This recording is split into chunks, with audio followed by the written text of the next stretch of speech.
अरे हा? तिकडे कुठे चालला? मंदिर तिकडेच आहे की. मंदिर तिकडच आहे, पण असं मंदिरात डायरेक्ट जाऊन दर्शन नसतंय घ्यायचं. मग अरे दर्शनाची सुदीक एक परंपरा असती. चल धावते मी तुला.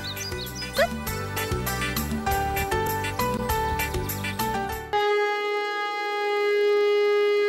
महालक्ष्मी दर्शनाला यावं आणि आयुष्य सार्थकी लागावं ही भक्त भावना. यानुसार दर्शन मार्ग रांगेतून भक्त जातात, पण एवढ्यावरच दर्शन पूर्ण होत नाही.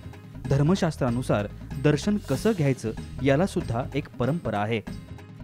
पहिल्यांदा देवीच्या आवारातील उत्तर बाजूला असलेल्या काशी विश्वेश्वराचं दर्शन घ्यावं. मग माधव, धुंडीराज, कालभैरव यांचं दर्शन घ्यावं. काशी विश्वेश्वरासमोर एक काशी कुंड आहे, त्याचं दर्शन घ्यावं.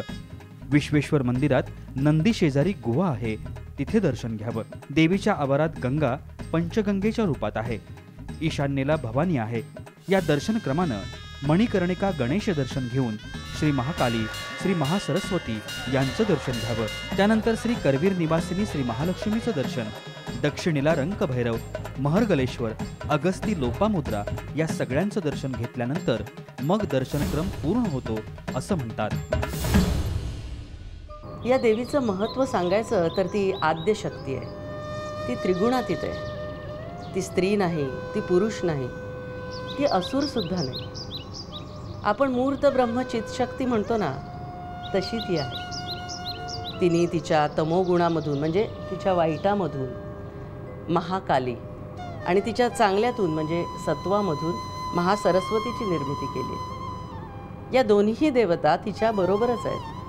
म्हणजे आपण देवीला निर्गुण निराकार असं म्हणू शकतो. पण तरीही तिचे श्रद्धाळू भक्त तिला देवीच्या रूपात पाहतात. देवीची असंख्य रूपं आहेत. या विविध रूपांमध्ये तिची पूजा बांधली जाते.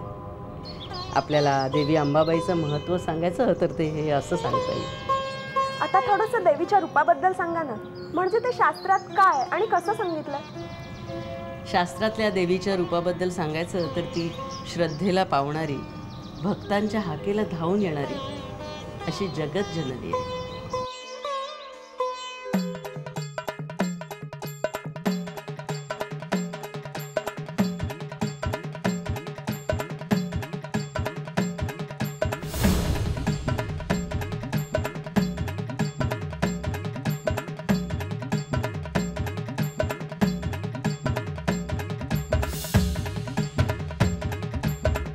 त्रिनेत्रा आणि स्त्री पुरुष लक्षणांनी युक्त अशी ही करवीर क्षेत्राची अखंड साम्राज्ञी आहे.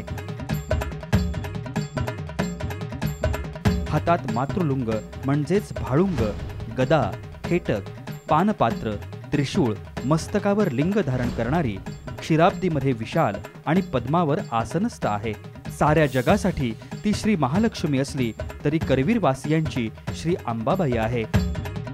महामातृक म्हणून गौरवलेली चतुष्षष्टी योगिनी, परिवेष्टिता, नवकोटी कात्यायनी सेविता अशी ही महालक्ष्मी अगस्ती ऋषी आणि त्यांची पत्नी लोपामुद्रा यांनी आराधली असा पुराण ग्रंथात उल्लेख आहे.